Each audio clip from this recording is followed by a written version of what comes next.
এই কষ্ট তার জন্য। ভাইয়া কিছু জানার লাগছে। নদীর পাড়ে পুরনো টিনের ছোট্ট খুপড়ি ঘরে তিনি ও তার স্ত্রী থাকেন। আগের দিনই আমরা বলে গিয়েছিলাম আজকের রান্নার আয়োজনের ব্যাপারে। তিনি অদ্ভুত কাণ্ড করে বসলেন। আশপাশের 2-3 ঘরের মানুষকে তিনি দাওয়াত দিয়ে বসলেন তার বাড়িতে। দাওয়াত করছি, অনেক লোক আছে, হিসাব করছি 20 জন মানুষ হয়ে গেছে। যা হোক, সকালে বাজার করা হলো ঘোড়ায় চড়ে।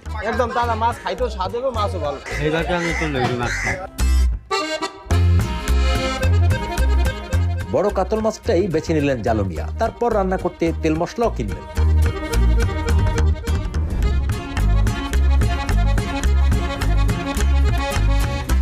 বাড়ি ফিরে দেখলাম চুলা নেই। কোন রকমে একটা ভাঙা চুলায় রান্না করেন তারা। পাড়ার একজন এসে অদ্ভুত দক্ষতায় চুলা বানিয়ে ফেলেন 8-10 মিনিটে, যেটা সত্যি আমাদের বিস্মিত করলো। এখন আমরা মাছটা কোটা বাটা করিয়া সুন্দর করে রান্না বান্না করে সবাই মিলে খাবো। বড় মাছ কাটা ঘিরেও আনন্দের যেন শেষ নেই। এখন গনতে হবে কাকা যে একটা মাছ আনলো, কয় টাকা মাছ হয়? 2, 4, 22, 24 খান, 24 জনে খাইতে পারবে। মাছের মাথা কে খাবে?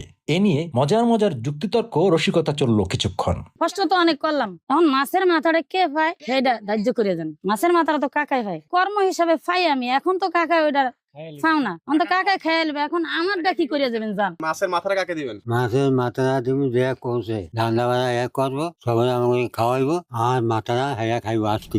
বড় মাছ হলে মাথাটা মুরব্বি খায়, বাসায় মুরব্বি শ্বশুর খায়, শাশুড়ি খায়। শাশুড়ি খায়, নাহলে আপন বাপে খায়, নাহলে তালে থাকলে তালেই খায়। মাথাটা সারাই মুরব্বিরই খায়।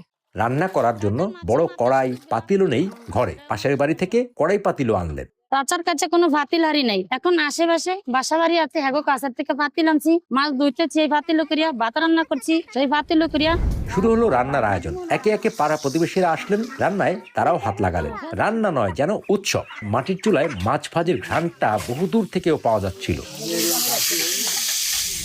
খাওয়া দাওয়ার সময় 2-1 জন দেখতে আসলেন। জালু মিয়া তাদের ধরে বসালেন এবং ভাতে প্লেট এগিয়ে দিলেন। একটা